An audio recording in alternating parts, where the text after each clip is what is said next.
Hello everyone, स्वागत है आप सभी का हमारे चैनल बोर्ड में सोल्यूशन पे। आज हम लोग साइंस का ऑब्जेक्टिव क्वेश्चन करने वाले हैं क्लास 10 के लिए, जो हमारे जो बोर्ड के एग्जाम है 2024 में फरवरी में होगा।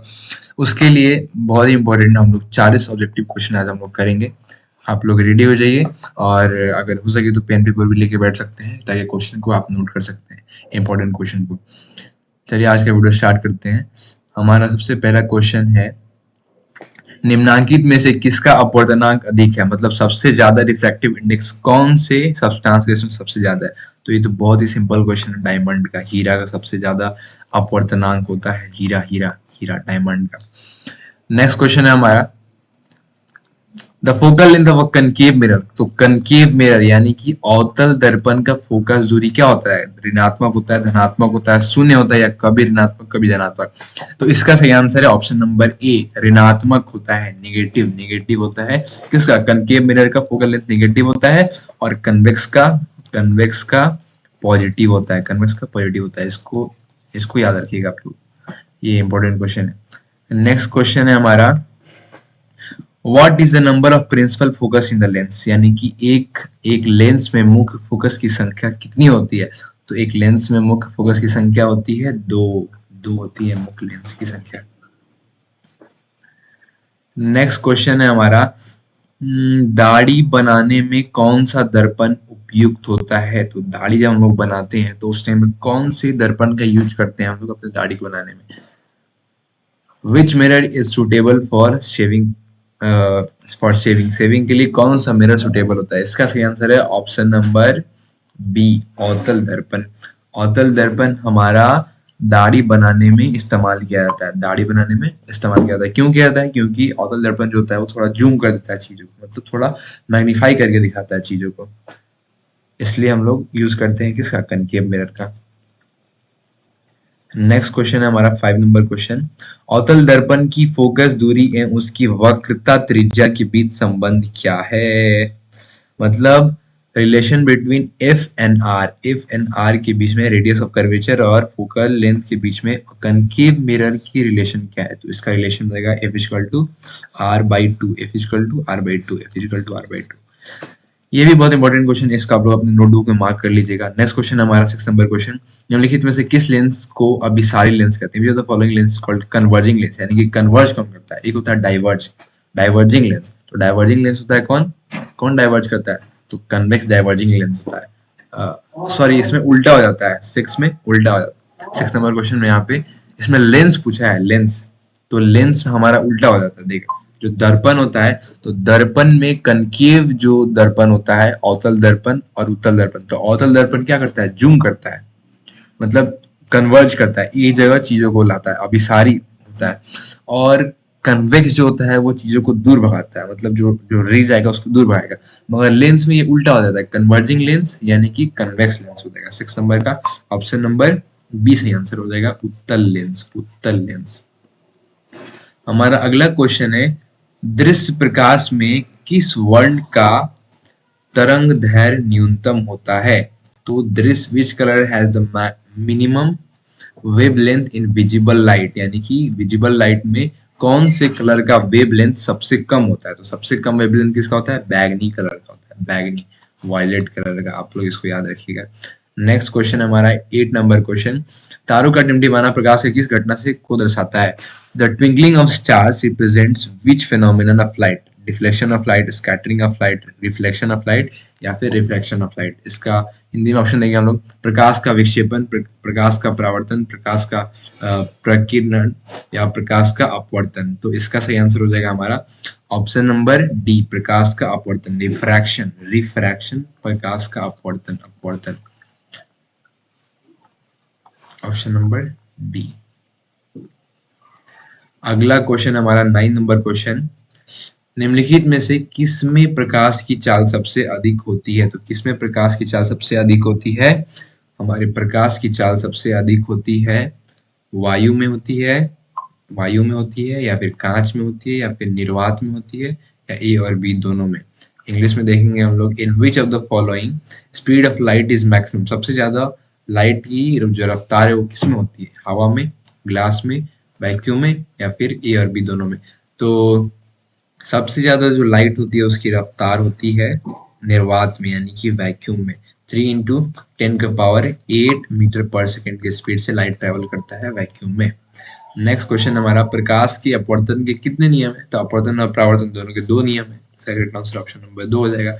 ये बहुत ही ज्यादा इजी और बहुत ज्यादा इंपॉर्टेंट क्वेश्चन है बिहार बोर्ड के लिए। ये क्वेश्चन हमारा ऐसे पूछा सकता है कि प्रकाश के परावर्तन के कितने नियम है? तो परावर्तन के भी 2 और अपवर्तन के भी 2, दोनों के 2 नियम है। नेक्स्ट क्वेश्चन हमारा 11 नंबर क्वेश्चन है, जल विद्युत संयंत्र किस ऊर्जा को विद्युत ऊर्जा में रूपांतरित करता है? Energy is converted bye hydroelectric plant into electrical energy. यानी कि पानी से, जो पानी होता है, तो पानी से हम लोग क्या करते हैं, इलेक्ट्रिसिटी को बनाते हैं। डैम वगैरह में जहाँ पे पानी बहुत तेजी से गिरता है तो वहां पे मोटर का प्रयोग करके हम लोग पानी को इलेक्ट्रिसिटी में कन्वर्ट करते हैं। तो इसको कौन सा ऊर्जा बोलाता है? इसको बोलाता है पोटेंशियल एनर्जी। पानी का जो पोटेंशियल एनर्जी होता है उससे हम लोग हाइड्रो इलेक्ट्रिक प्लांट बनाते हैं। ये भी एक इंपॉर्टेंट क्वेश्चन है 11 नंबर। नेक्स्ट क्वेश्चन हमारा 12 नंबर क्वेश्चन, जलता हुआ मोमबत्ती बदलता है। द बर्निंग कैंडल चेंजेस विद्युत धारा को प्रकाश, विद्युत ऊर्जा को प्रकाश ऊर्जा में, रासायनिक ऊर्जा को प्रकाश ऊर्जा में, ध्वनि ऊर्जा को प्रकाश ऊर्जा में। इनमें से कोई नहीं। तो बहुत ही बड़ा क्वेश्चन है। एक जो कैंडल जब जलता है तो क्या करता है, केमिकल एनर्जी को लाइट एनर्जी में चेंज करता है। ऑप्शन नंबर बी, 12 का ऑप्शन नंबर बी हो जाएगा सही। रासायनिक ऊर्जा को प्रकाश ऊर्जा में क्या करता है, एक जो मोमबत्ती है वो बदलता है। अगला क्वेश्चन है हमारा 13 नंबर क्वेश्चन, एक विद्युत सेल से धारा प्राप्त करने पर इसके सिरों के बीच विभवांतर का मान विद्युत वाहक बल की तुलना में क्या हो जाता है? अधिक हो जाता है, कम हो जाता है, दुगुना होता है, इनमें से कोई भी नहीं। अच्छा, the potential difference across an electric cell upon drawing current becomes क्या हो जाता है, लेस हो जाता है यानी कि कम हो जाता है। एक सेकेंड, हिंदी में हम लोग देखेंगे इसका आंसर। एक विद्युत सेल से धारा प्राप्त करने पर इसके सिरों के बीच विभवांतर का मान विद्युत वाहक बल की तुलना में कम हो जाता है, कम हो जाता है, कम हो जाता है, कम हो जाता है। ऑप्शन नंबर बी सही आंसर इसका। अगला क्वेश्चन हमारा, प्रतिरोध का मान बढ़ाने के लिए प्रतिरोधकों को जोड़ा जाना चाहिए। किसमें जोड़ा जाना चाहिए? पैरेलल में, सीरीज में, समांतर क्रम में या श्रेणी क्रम में। तो क्या बोला जा रहा है, रेजिस्टेंस की जो प्रतिरोध है उनकी प्रतिरोधकता क्षमता जो होती है उसको बढ़ाने के लिए कैसे जोड़ना चाहिए? तो उनको हम लोग को सीरीज में जोड़ना चाहिए। श्रेणी क्रम में जोड़ने से क्या होता है, जो भी रेजिस्टेंस है हमारा, जो प्रतिरोध है वो जुड़ता जाता है, जुड़ता जाता है। और हम लोग अगर समांतर क्रम में देखेंगे तो वो 1/2 में जुड़ता है। जैसे कि ये 2 ओम का है तो यहाँ पे 1/2 ओम करके जुड़ेगा। तो बताइए आप ही, इसमें ज्यादा रेजिस्टेंस पैदा हुआ, प्रतिरोध किसमें ज्यादा पैदा हुआ? तो हमारा ए नंबर में ज्यादा पैदा हुआ यानी कि श्रेणी क्रम। बी नंबर ऑप्शन सही हो जाएगा। अगला क्वेश्चन हम देंगे 15 नंबर क्वेश्चन, विद्युत चुंबक बनाने के लिए प्रायः जिस छड़ का उपयोग होता है वह क्या होता है? तांबा का होता है, नरम लोहा का, या इस्पात का, या इनमें से कोई नहीं। इसका सही आंसर हो जाएगा ऑप्शन नंबर बी, नरम लोहा, सॉफ्ट आयरन का वो क्या बनाते हैं, इलेक्ट्रोमैग्नेट बनाते हैं यानी कि विद्युत चुंबक बनाते हैं। उसमें से हम इलेक्ट्रिसिटी को फ्लो करा देते हैं यानी विद्युत को जब हम उसमें से चला देते हैं तो वहां पे क्या हो जाता है, चुंबक बन जाता है। अगला क्वेश्चन हमारा 16 नंबर क्वेश्चन, उच्चतर ताप पर कौन सी प्रक्रिया पूरी की जाती है? उच्चतर ताप पर नाभिकीय विखंडन, नाभिकीय सम्मिलन, या दोनों, ए और बी दोनों। तो इसका ऑप्शन नंबर हो जाएगा सी, नाभिकीय विखंडन भी और नाभिकीय संलयन भी। अगला क्वेश्चन हमारा 17 नंबर क्वेश्चन, सौर ऊर्जा को सीधा विद्युत में बदलने वाली युक्ति कौन सी है? सौर ऊर्जा यानी कि सौर ऊर्जा यानी कि सोलर एनर्जी, जो ऊर्जा हम लोग को अपने सूर्य से मिलती है उसको सौर ऊर्जा बोलते हैं। तो सौर ऊर्जा को सीधे विद्युत में बदलने के लिए, विद्युत में बदलने के लिए कौन, सौर सेल, सोलर सेल का हम लोग इस्तेमाल करते हैं, सौर सेल। इसका ऑप्शन नंबर बी होगा सही। अगला क्वेश्चन है हमारा 18 नंबर क्वेश्चन, पवन विद्युत जनित्र में पवन की चाल कम से कम कितनी होनी चाहिए? यानी कि जो विंड इलेक्ट्रिक जनरेटर होते हैं तो उनमें कम से कम कितनी होनी चाहिए पवन की रफ्तार? इसका हो जाएगा हमारा 150 किलोमीटर पर आवर, या 1.5 किलोमीटर पर आवर, या इसका 12 से 14 किलोमीटर पर आवर। इसका आंसर सही आंसर हो जाएगा इनमें से कोई नहीं, इनमें से कोई नहीं इसका सही आंसर हो जाएगा। क्योंकि पवन विद्युत जो जनित्र होती है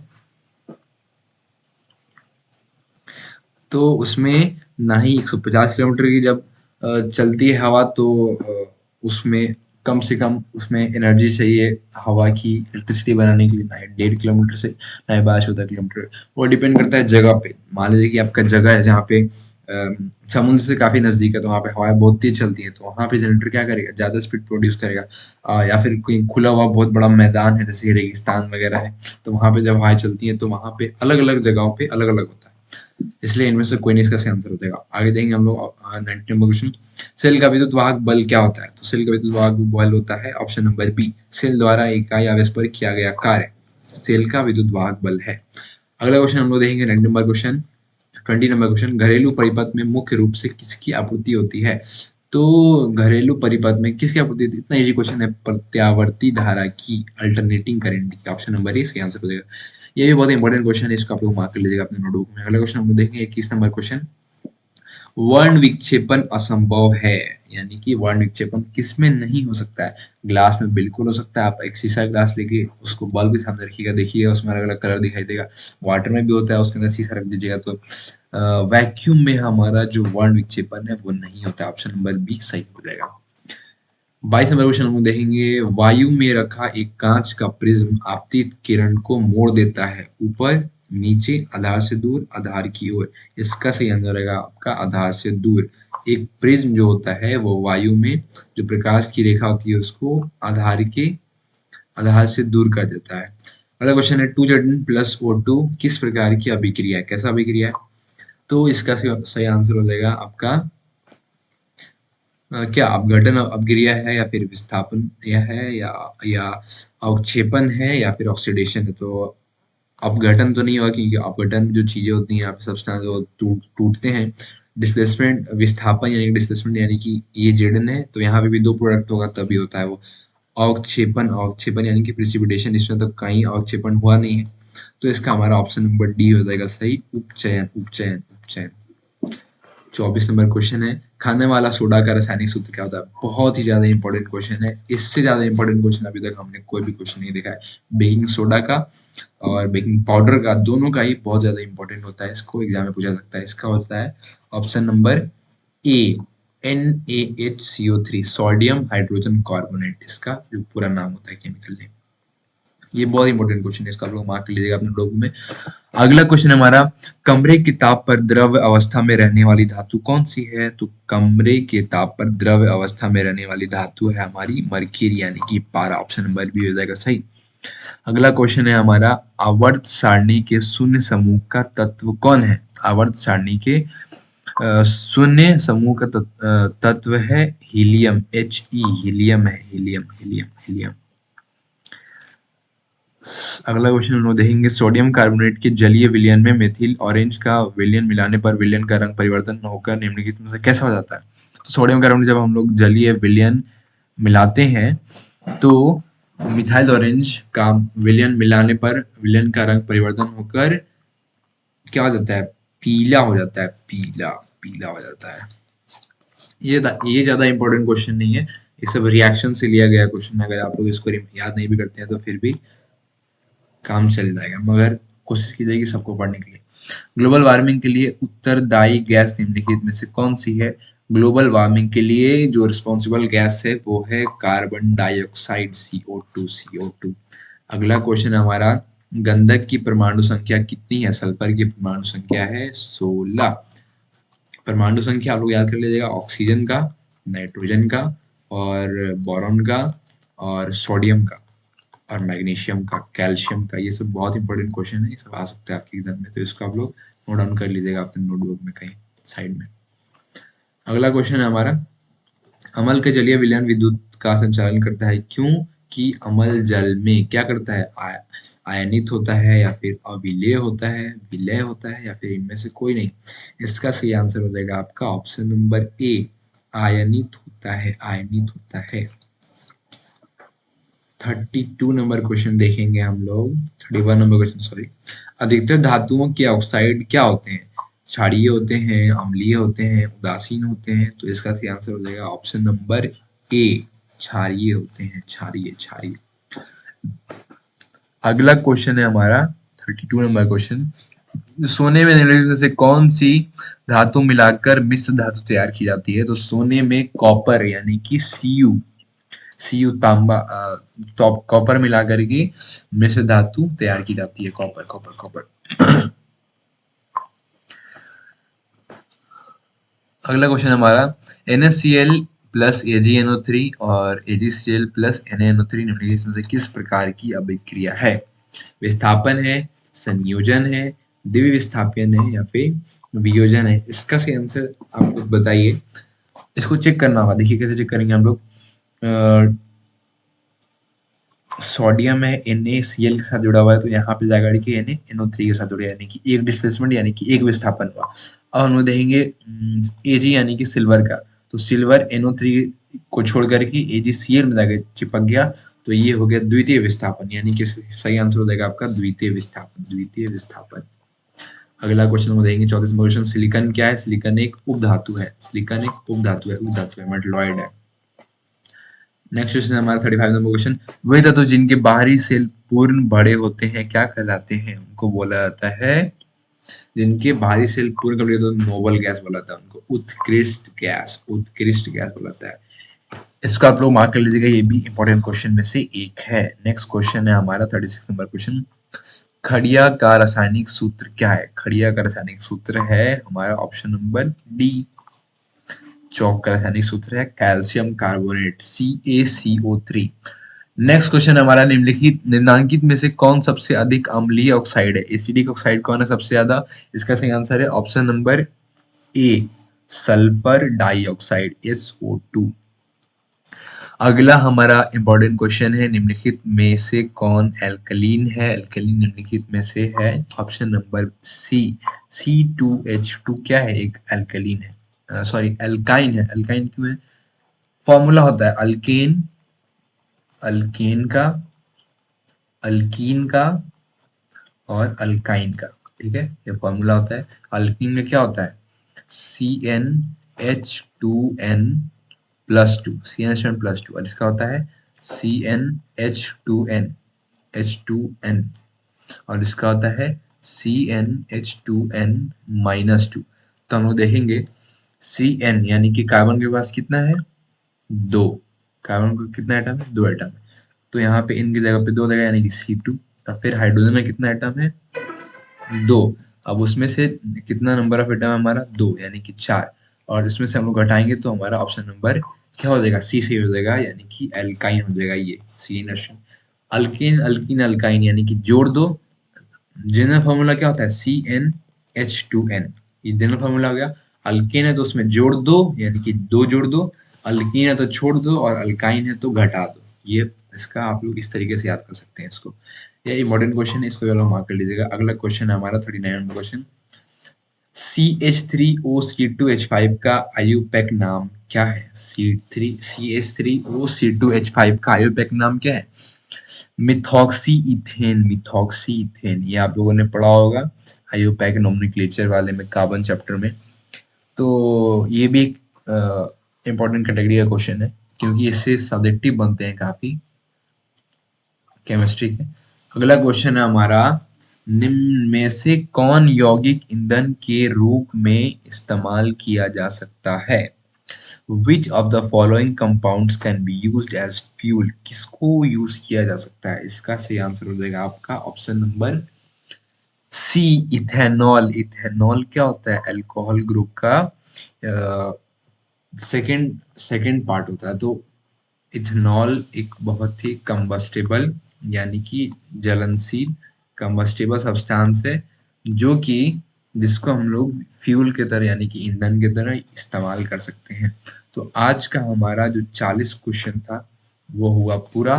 अब हम लोग मिलते हैं अगले वीडियो में जिसमें हम लोग जो बचा हुआ 40 क्वेश्चन है उसको डिस्कस करेंगे। और आप लोग को अगर हमारा आज का वीडियो अच्छा लगा, कुछ सीखने को मिला तो ज़रूर लाइक करिएगा हमारे वीडियो को और चैनल को सब्सक्राइब कीजिएगा क्योंकि हमारे चैनल पे और बहुत ही ज़्यादा अलग-अलग सब्जेक्ट के क्लास 10th के social science, math, English, Hindi वगैरह के भी इम्पोर्टेंट इम्पोर्टेंट क्वेश्चंस आने वाले हैं बहुत जल्द, तो आप लोग चैनल को सब्सक्राइब कर लीजिए। और हो सकता है कि 2-3 दिन में हम लोग लाइव वीडियो भी स्टार्ट करें, तो आप लोग लाइव में भी जुड़ सकते हैं। आज का वीडियो यहीं पे एंड कर